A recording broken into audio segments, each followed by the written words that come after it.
Muy bienvenidos todos ustedes a este lugar y a este momento también de la palabra. Y vamos a orar unos segundos antes de proseguir. Padre, te damos gracias en el nombre de nuestro Señor Jesucristo. Te damos gracias por esta hora en que nos permites juntos venir ante tu palabra, junto a tu palabra.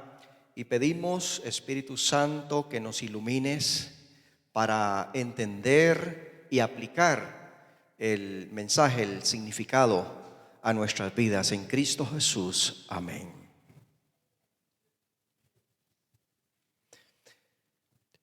Yo he sentido de parte de Dios hablarles sobre este tema, o este título le puse a la prédica: haciendo el ministerio. Haciendo el ministerio.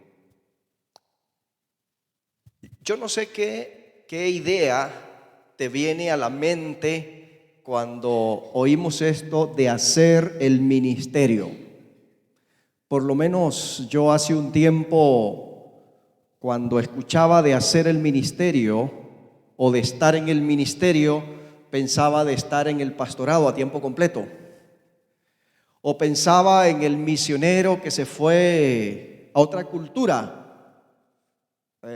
dedicado por completo a eso.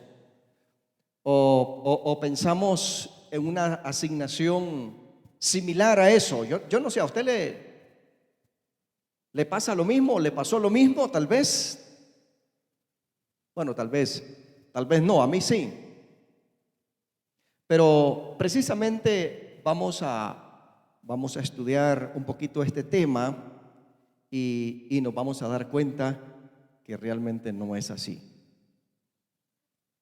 La iglesia, según nos la describe la Biblia, es un organismo vivo, es un ente dinámico, es un grupo, es una comunidad. La Biblia lo describe como un cuerpo. Y el cuerpo que tiene muchos miembros, nos explica el apóstol Pablo en 1 Corintios 12, y que cada uno de estos miembros del cuerpo tienen una función y están activamente desempeñando esa función. Ese es un organismo, y es un organismo vivo y activo. También la palabra nos enseña que la iglesia es una representación, hablando de la iglesia local, cualquier iglesia local, cualquier iglesia de Cristo, iglesia local, es una representación visible, social, en el ámbito, en la comunidad, en la ciudad donde está instalada, donde opera. La iglesia misma no es el reino de Dios, pero representa y proclama ese reino que fue anunciado, que fue traído por Cristo Jesús.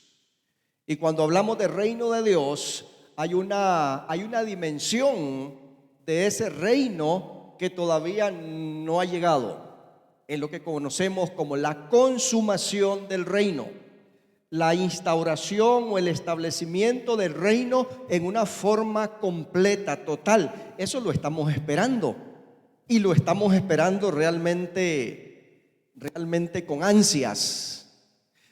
Anoche mi esposa estaba leyendo un mensajito ahí, creo que era del periódico Maranata. No sé si era Maranata o sí, creo que sí. Y decía algo como esto: ya están los planos del tercer templo judío. Decía uno eso de los titulares, y entonces nos metimos para ver qué más información había. Y bueno, no sé exactamente la fuente de esa información, pero cuando uno escucha cosas como esas, ¿qué dice uno? Bueno, ¿qué pensaría usted? Le puedo decir lo que yo pensé. Sí, eso tiene sus problemas, por supuesto, porque según los datos que tenemos, la información bíblica, donde está la mezquita ahora, que es el tercer templo islámico más importante del mundo, en la ciudad de Jerusalén. Allí se dice que era el monte del templo, allí fue donde estuvo el templo de Salomón, allí estuvo el templo herodiano. Pero cuando yo escucho esto, si es cierto, si no es cierto, como decía Pablo, no lo sé. Pero cuando uno escucha esto, cuando yo escucho esto, le digo a mi esposa, si esto fuera cierto, y si de verdad se van a abocar a edificar el tercer templo, y probablemente esto tendría un tremendo conflicto con los musulmanes, esto significa que la salvación está muy cerca, mucho más cerca, como dice Pablo también, de cuando creímos. Y esto, y si fuera así, le decía a ella, esto me llena de emoción, francamente, me llena de emoción, porque yo tengo expectativa, yo estoy esperando el cumplimiento o la plenitud de la venida del reino, que ahorita lo tenemos espiritual y fue traído espiritual desde los días de Jesús, pero que llegará un momento cuando será total y físico y literal, será completamente establecido el reino de Dios. Bueno, la iglesia no es el reino, pero la iglesia tenemos la misión, el trabajo de anunciarlo, de proclamarlo. Ahora donde estamos entre las naciones, en nuestra misma nación. Mateo capítulo 28, conocemos esa cita, versículos 19 y 20. Nos habla de esta responsabilidad, de esta misión que la iglesia tiene. Y más o menos leído literalmente sería: y mientras van o mientras vamos por el mundo, hagamos discípulos de todas las naciones, o haced discípulos de todas las naciones, bautizándolos en el nombre del Padre, del Hijo y del Espíritu Santo, y enseñándoles que guarden todas estas cosas. Y aquí estoy con vosotros todos los días hasta el fin del mundo. Este es uno de los pasajes que nos hablan de la misión, de la comisión o del encargo de Cristo a la iglesia.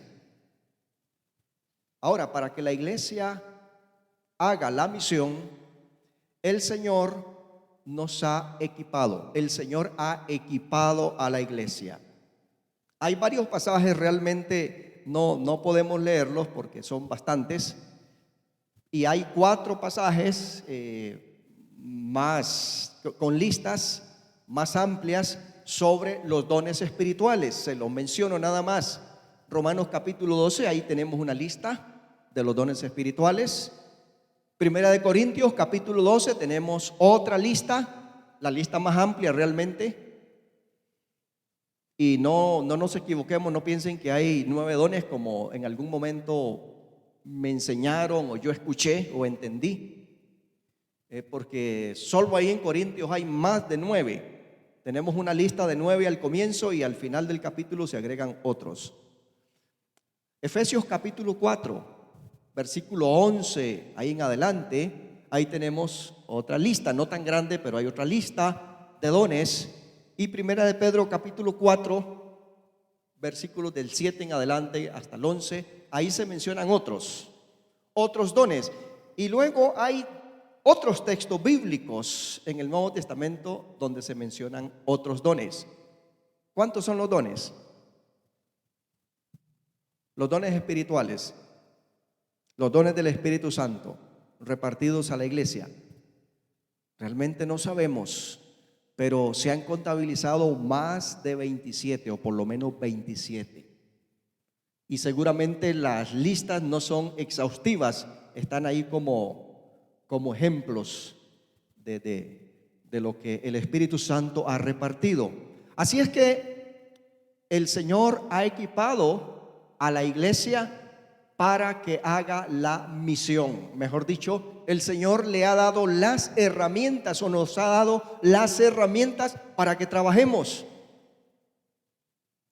Pero a la par de esto, también tenemos lo que llamamos los talentos. Y yo creo que el nombre esto de talentos debe de venir de Mateo 25, de la parábola, donde el Señor dice que había un hombre que tomó sus bienes y lo repartió a tres administradores, y a uno le dio 5, a otro le dio 2 y a otro le dio 1, lo que conocemos como la parábola de los talentos. Pero con talento, a pesar de que la palabra talento literalmente era una medida de peso y una cantidad X de dinero, porque también el dinero se pesaba antiguamente, así es que implicaba valor económico, pero por otro lado peso. También se usa en términos metafóricos o figurados para referirse a los dones o a las capacidades inherentes, o sea, que Dios nos ha dado desde que nosotros vinimos a este mundo.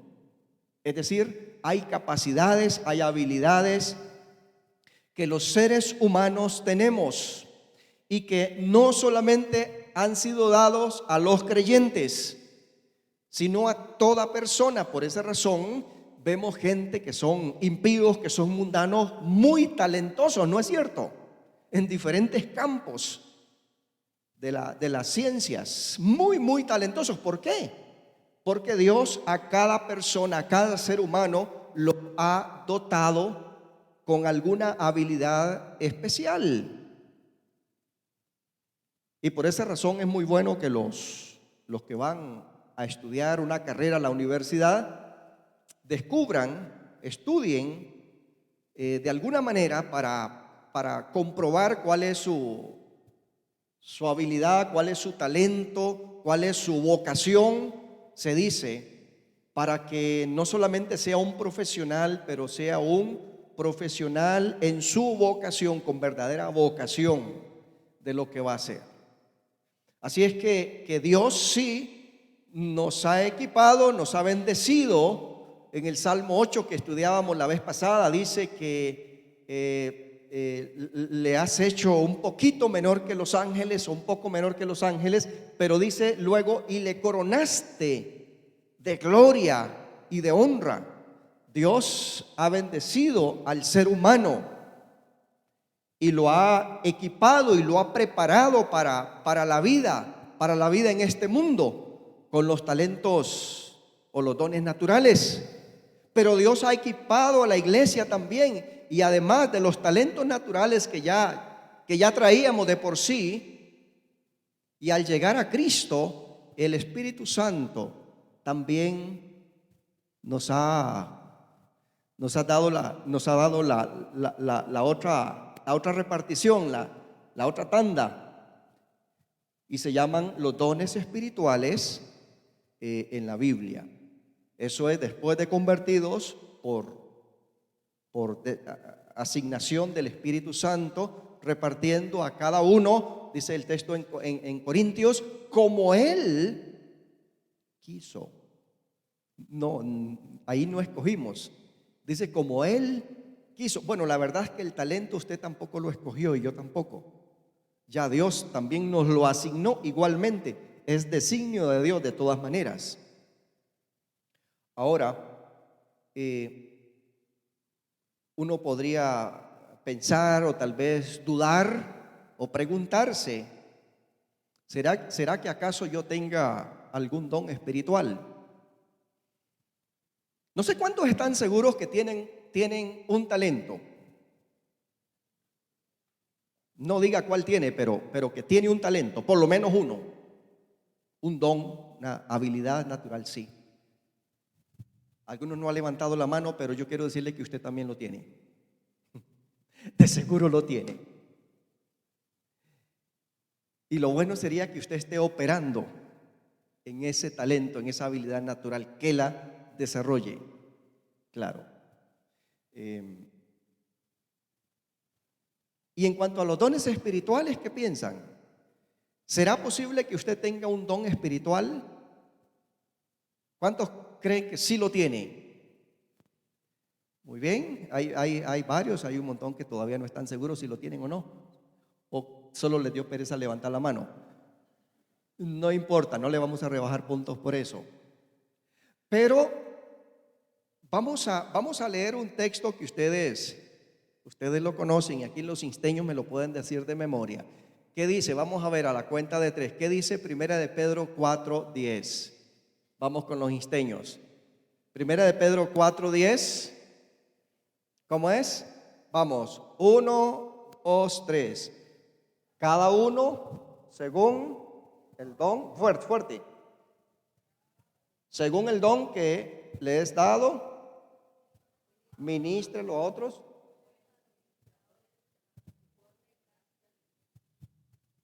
Muy bien, por ahí apenas lo murmuraron un poquito volumen. Pero fíjese, ese versículo es precioso, tremendo este versículo. ¿Qué dice ese versículo? Cada uno, y los que no lo saben, ahí está, 1 Pedro 4:10. Cada uno, según el don que ha recibido. Cada uno. Hermanos, los que no levantaron la mano antes, porque usted no está seguro si tiene o no, lea otra vez 1 de Pedro 4:10 para ver que y el Espíritu Santo lo convenza y el Señor lo convenza de que Dios le ha dado un don, por lo menos, cada uno según el don que ha recibido. Ok, ¿qué más dice ahí? Que es muy importante. En cuanto al ejercicio de ese o de esos dones que hemos recibido del Espíritu Santo, ¿qué más dice? Ministrelo. ¿A quién? ¿A usted mismo? No, no es para que se lo ministre a usted mismo. El cocinero o la cocinera hace comida y se la come ella misma, ¿verdad? O él mismo. Bueno, también le da a los demás. Por lo menos eso esperamos ahora más tarde, al regresar de aquí. Que el que hizo la comida nos participe a nosotros. Pero en el caso del don que hemos recibido, ¿para qué es? Para ministrarlo a los otros. No es para el beneficio tuyo, es para el beneficio de la iglesia, del cuerpo, de los demás personas dentro de la iglesia, fuera de la iglesia, para ministrarlo a los demás, a los otros. Eso es muy importante. También yo antes pensaba, qué lindo, es más, les voy a decir, les voy a confesar, pero no lo digan. Yo estuve pidiendo por bastante tiempo el don de profecía y le pedí a Dios, Dios, dame el don de profecía, yo quiero ese don. Quiero más ese que el de echar fuera demonios, ¿verdad? Yo no sé si a ustedes les ha pasado. Quiero más ese que el de las lenguas. Y me parecía más interesante el de profecía. Y bueno, que yo me dé cuenta, no lo tengo. O no lo tengo todavía, por lo menos, tal vez algún día, yo no sé. Pero creo que tengo otros, pero ese no. Y digo, si uno entiende como profecía, como la capacidad o este don de transmitir mensaje recibido de Dios, si es en ese sentido. Entonces, ok, bueno.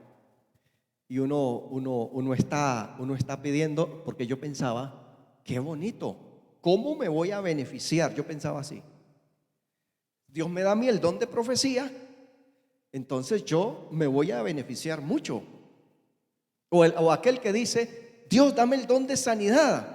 Dice, qué bonito, ¿cómo me voy a beneficiar? No voy a tener que ir al EVAIS, ¿verdad? No voy a tener que ir ahí al hospital. ¿De verdad es eso lo que dice la Biblia? O sea, yo me voy a autosanar si tengo el don, ¿verdad? No, ¿qué dice el texto? Es para que nosotros lo ministremos a los otros. Es para que lo ministremos al cuerpo de Cristo, a la iglesia. Para eso es. ¿En qué te beneficias? Yo no sé, te beneficias en el sentido de ser obediente a Dios, de ser fiel a Dios, de servirle a Dios y de bendecir al cuerpo. ¿En qué te beneficias vos mismo? Yo no sé.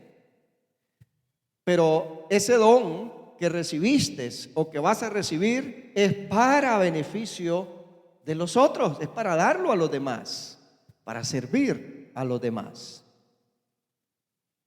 Esta palabra ministro, decíamos que estamos hablando de haciendo el ministerio o hacer el ministerio. Esta palabra ministerio, ¿qué es ministerio? Nosotros aquí tenemos ministerio, ¿verdad? El de obras públicas, el de transportes, el ministerio de educación, el de salud y otros más, muchos, a nivel del Estado. Pero en la iglesia también hablamos de ministerios, ¿verdad? ¿Qué es eso? ¿Qué es? ¿Qué es ministerio y qué es ministro?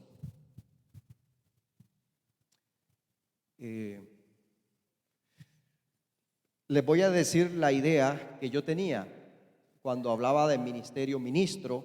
Yo pensaba que ministro, en el ámbito evangélico, cristiano evangélico, yo pensaba que ministro es un pastor ordenado, tal vez con un doctorado en teología, algo así.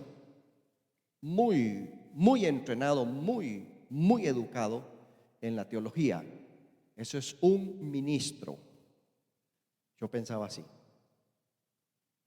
Y ministerio es algo bien organizado, digo, es lo que yo pensaba también. Por ejemplo, el ministerio evangelístico del doctor Billy Graham, algo así. Ese es un ministerio, digo, ese sí es un ministerio. ¿Es cierto eso? ¿Bíblicamente es cierto eso? No. Eso no es cierto. Primero, ¿qué es un ministro o una ministra? ¿Qué es? Según la palabra bíblica, es un sirviente, es uno que sirve. De ahí viene la palabra ministro, ministra. Pablo decía, yo soy diácono por asignación de Dios. Diácono significa un servidor, eso es lo que significa. Yo soy un servidor por designación de Dios. De vez en cuando dijo que él era un doulos, y esa palabra significa un esclavo de Cristo, por causa de Cristo, asignado de parte de Cristo para la iglesia, para los demás. Ministro y ministerio. Entonces ministerio quiere decir, vamos a decirlo así, es una función de servicio que usted y yo debemos de tener, o sea, que nos ha sido asignada de parte de Dios. Es decir, no quiere decir una organización así tan grande, evangelística, internacional, como la que tuvo, por ejemplo, Billy Graham. Sí, un evangelista famoso a nivel internacional, histórico prácticamente, Billy Graham. Sí, claro, ese es un ministerio evangelístico, bien organizado, pero si usted está evangelizando al vecino, ¿qué le parece? ¿Será eso un ministerio evangelístico también? Por supuesto, ese es su ministerio evangelístico. ¿Y usted evangeliza ahí en el trabajo?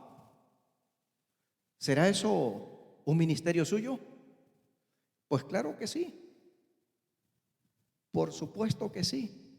Bíblicamente, ese es el ministerio que usted está haciendo, un ministerio de evangelizar a sus compañeros. Y es muy importante entonces que entendamos estos significados y sentidos que tiene.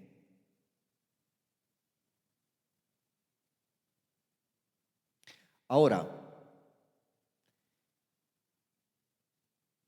¿cómo sabemos? ¿Cómo podemos confirmar que tenemos, digamos, lo de un talento?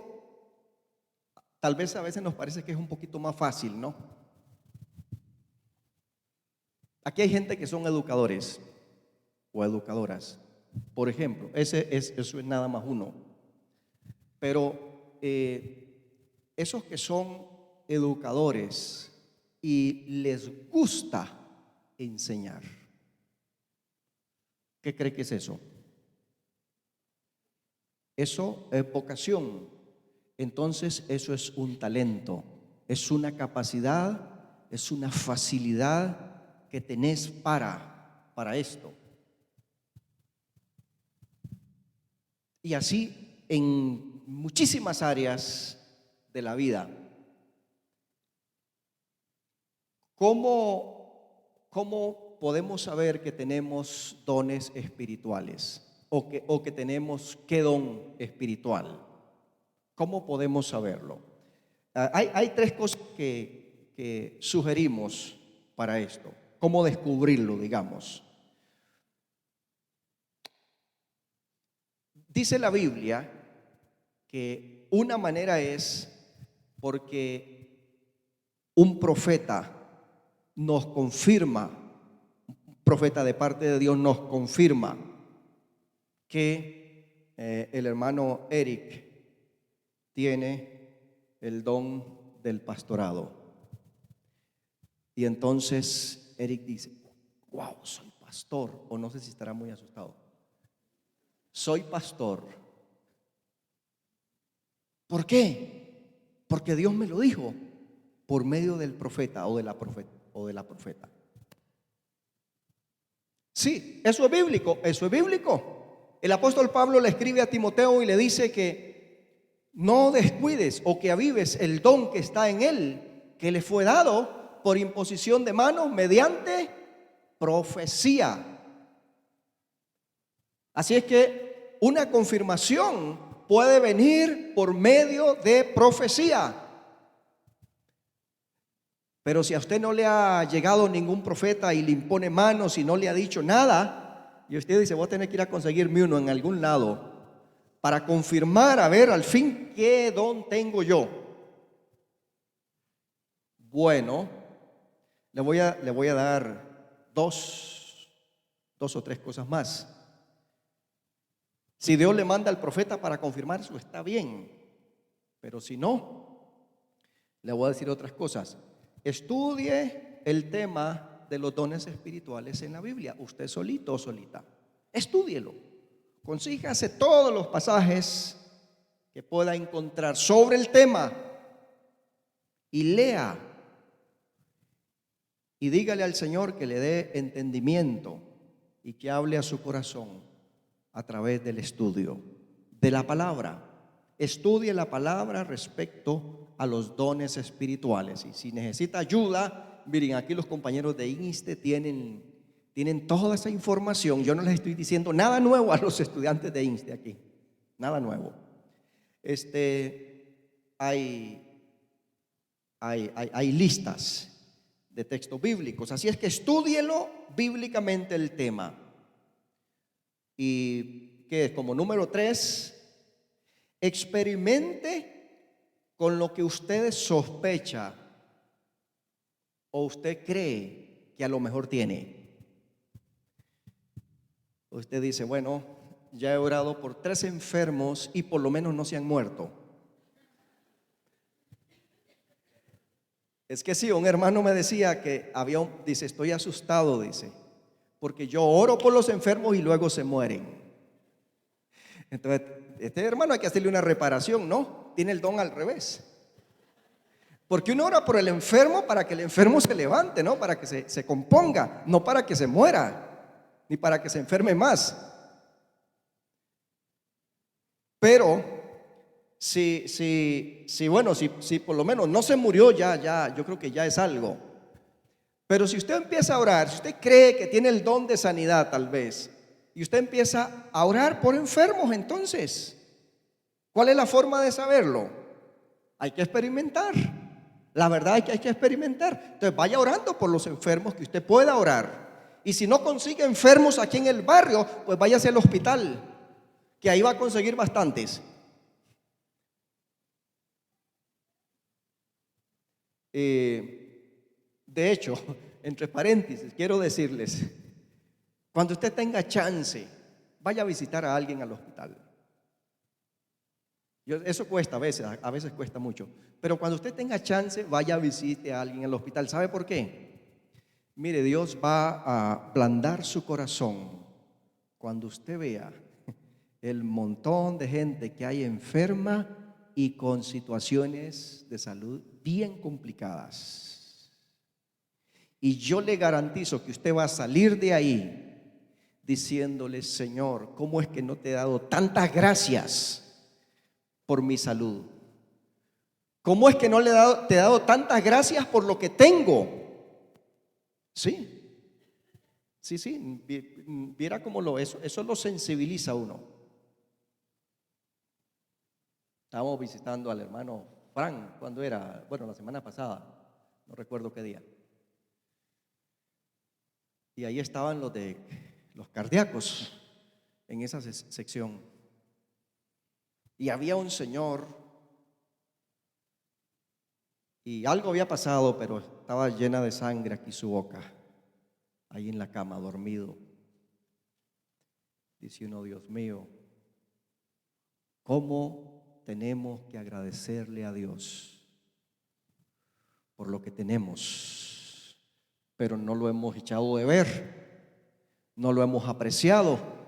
Como decía el salmista en el Salmo 103: bendice alma mía Jehová y no olvides ninguno de sus beneficios. No olvides ninguno de sus beneficios. Démosle gracias a Dios en todo momento. Así que les recomiendo una visita al hospital, aunque sea esporádico, pero vaya al hospital para que vea que Dios va a ministrar su vida a través de eso. Pero estábamos hablando de que tenemos que experimentar con aquello que usted piensa que a lo mejor tiene. No está seguro que lo tiene, no está seguro, pero tal vez podría ser que sí, en el área de sanidad. Ok, ore por gente enferma. Y si empieza a tener resultados, ok, por un lado, usted lo va a ver.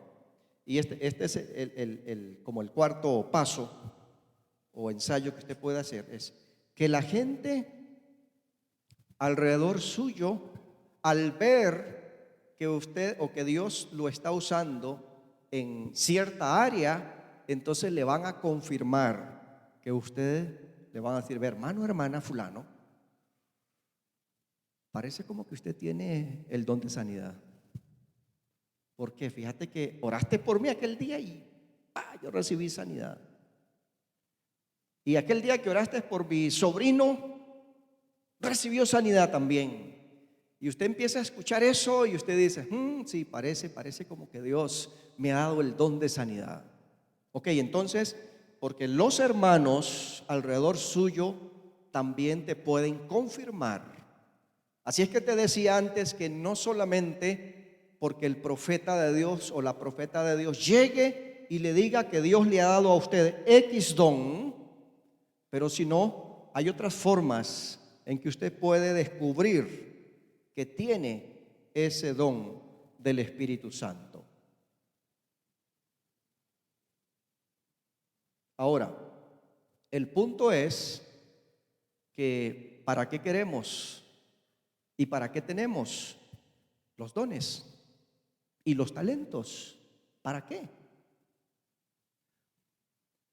Decía al comienzo que Dios ha equipado a su iglesia porque Dios le ha dado una misión a la iglesia.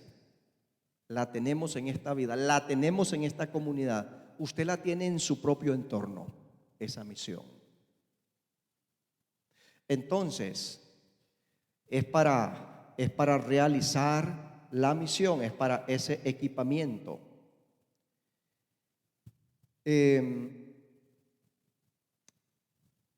Aquí hay más o menos, en esta propiedad de la iglesia hay más o menos 14,000 metros, un poquito menos de los 14,000 metros cuadrados mide esta propiedad.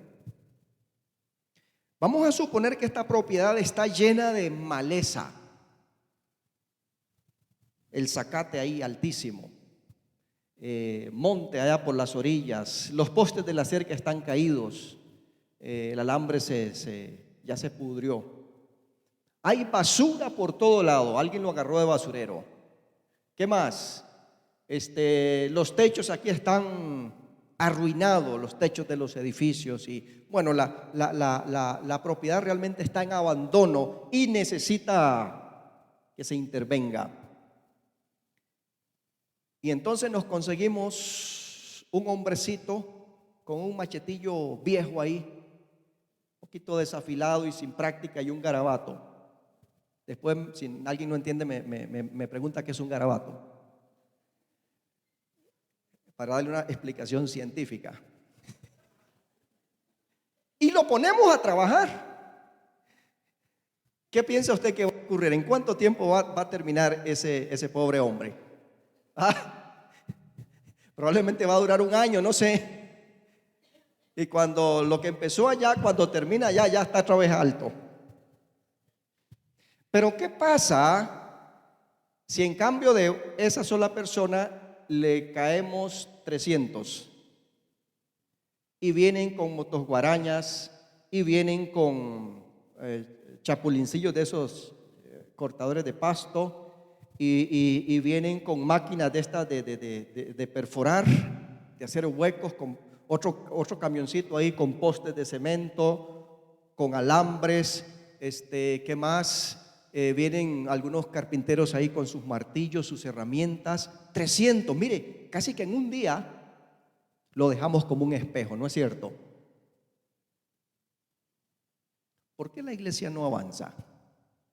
¿Por qué no avanza como tiene que avanzar? Sí, parece que avanza, pero como muy despacio, ¿verdad? ¿Por qué? ¿Sabe qué? Eso. Pocos obreros, con razón Jesús dijo que eran pocos, y la mía es mucha.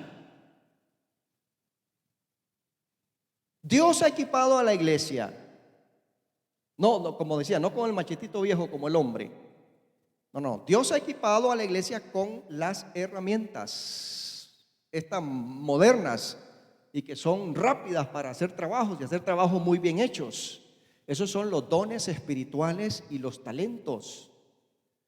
Lo que pasa es que no estamos trabajándolos. Y no estamos trabajando, o pocos están trabajando. Y por esa razón la iglesia no avanza. No avanza al ritmo que tiene que avanzar.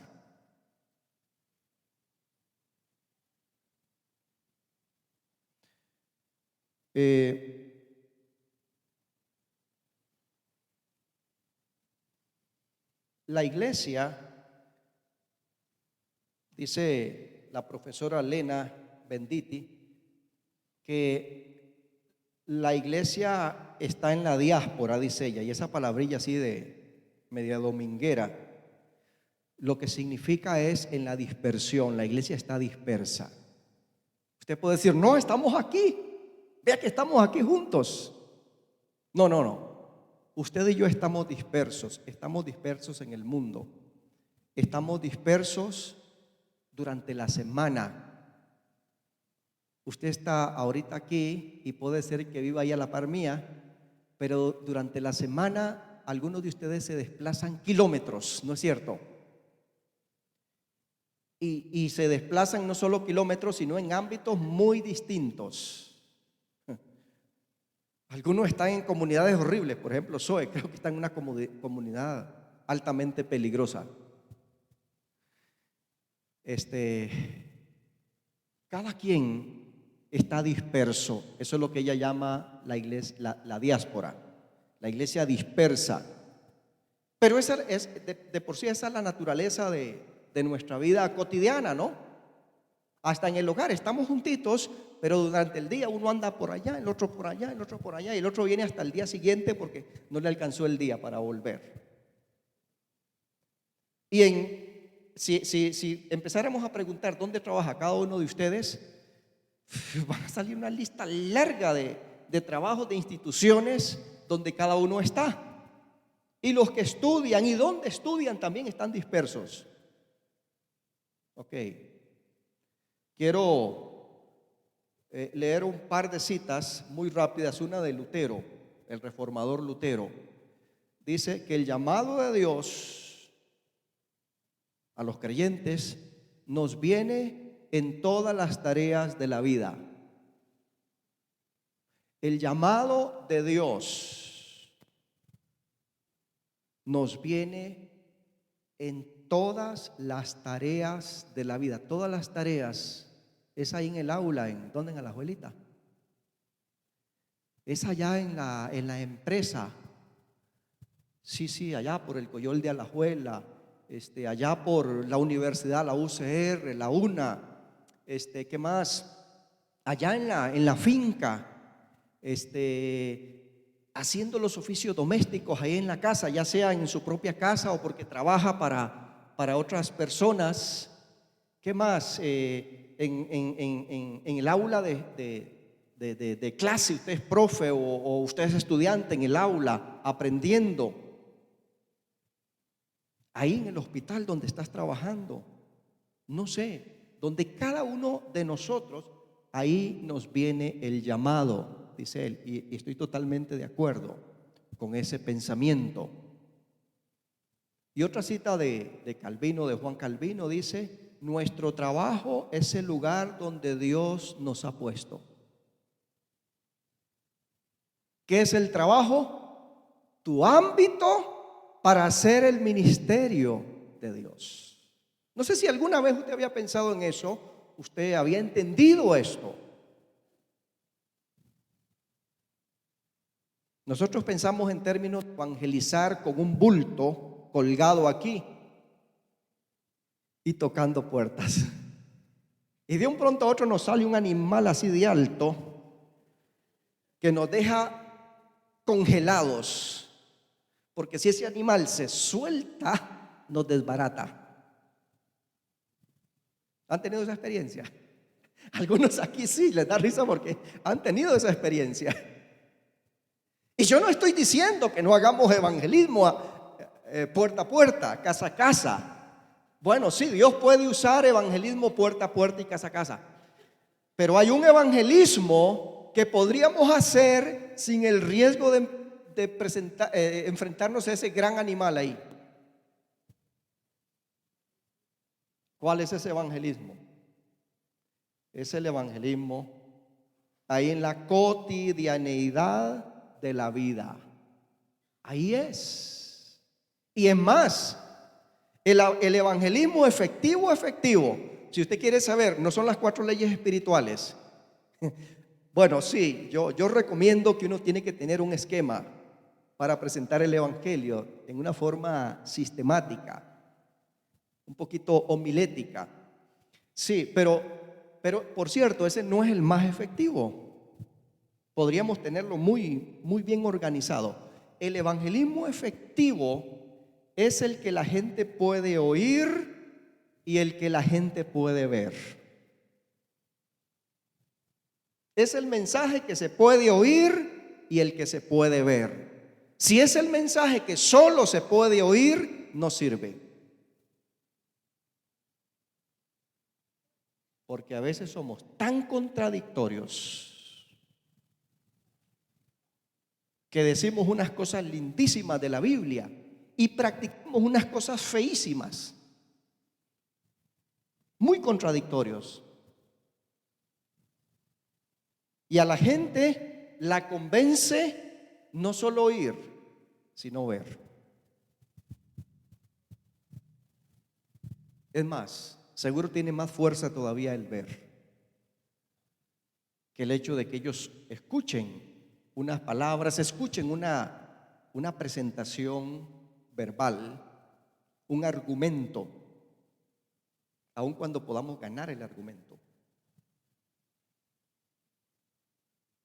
Y yo no estoy diciendo que no debemos de presentar el evangelio en forma verbal. Claro que sí, por supuesto, tenemos que explicarle. Le decía el eunuco, el etíope, le decía a Felipe: ¿cómo entiendo si nadie me lo explica? Claro que sí, hay que explicárselo.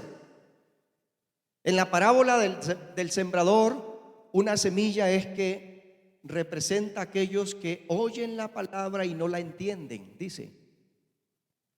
Claro que tenemos que presentar el evangelio en una forma verbalizada, bien clarita, tal vez sistemática, punto 1, punto 2, punto 3, punto 4, los temas, y hacemos el amarre cuando dice, ¿y usted quiere entregarle su vida a Jesús?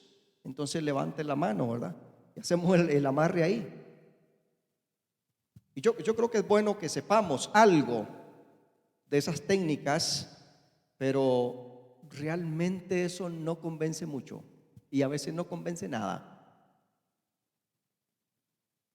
Pero si el testimonio tuyo y el mío en el trabajo, en tu ámbito cotidiano, es un testimonio de la realidad de Dios en tu vida, de la obediencia tuya a la palabra de Dios, ese es poderoso. Ese es un mensaje poderoso. Y aquella persona, compañera tuya, compañero, está en una crisis y usted se anima y le dice, mire, si usted me permite, yo con mucho gusto oro por usted ahora mismo. ¿Y qué tal que Dios lo toque y lo sane? ¿O qué tal que venga esa respuesta de Dios? Dígame si eso no impactará a esa persona. Por supuesto. Entonces, ¿dónde está tu ministerio? Y yo no estoy menospreciando los hermanos que trabajan aquí en las redes ministeriales que llamamos. Claro que sí. Y tenemos hasta una cierta organización y sí, y eso está bien y eso es necesario en el ámbito de la iglesia. Decíamos que la iglesia no es una organización, sino un organismo, pero la iglesia tiene que tener algo de organización también. Claro que sí. Pero, ¿cuál es el ámbito de tu ministerio? ¿Sabe cuál es? Lo que después de aquí vas a hacer y lo que está fuera de este lugar. Ahí está el ministerio tuyo. Y si nosotros entendemos esto y lo practicamos, es como traer aquí a la limpia los 300 personas con herramientas. Entonces vamos, yo creo, a ver un avance, un progreso mucho mayor de la iglesia. Pónganse en pie, vamos a orar.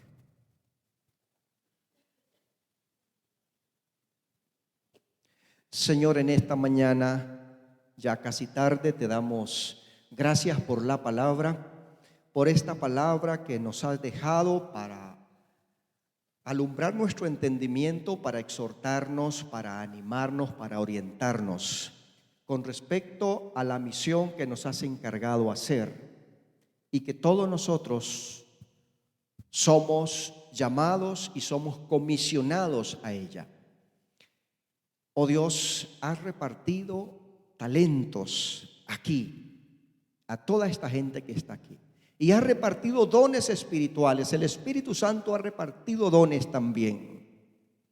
Y te pedimos que nos ayudes para activarlos, para usarlos y para usarlos fuera de estas cuatro paredes. Para usarlos ahora mismo que vamos a la casa. Para usarlos mañana en los trabajos de cada uno, en ese ámbito, en el nombre de Jesús, para que la gente que nos rodea pueda escuchar, pero más que escuchar, pueda ver el Evangelio a través de nuestras conductas, de nuestras vidas. Bendice a este pueblo, Señor. Si alguien ha venido con dolencias físicas, yo te ruego, Señor, que tú pongas tu mano de misericordia y poderosa en ese cuerpo y lo sanes o la sanes. Si alguien ha venido con alguna necesidad, otra necesidad, tal vez emocional o económica, alguna situación familiar, cualquier carga, oh Dios de la gloria, yo te ruego que seas propicio a esa necesidad, a esa situación, que bendigas a ese hombre, a esa mujer que está aquí en el nombre de Jesucristo. Y te ruego, Señor, que al salir de este lugar, la protección tuya y la dirección tuya esté con cada uno de nosotros, en el nombre precioso del Señor. Amén. Que Dios los bendiga.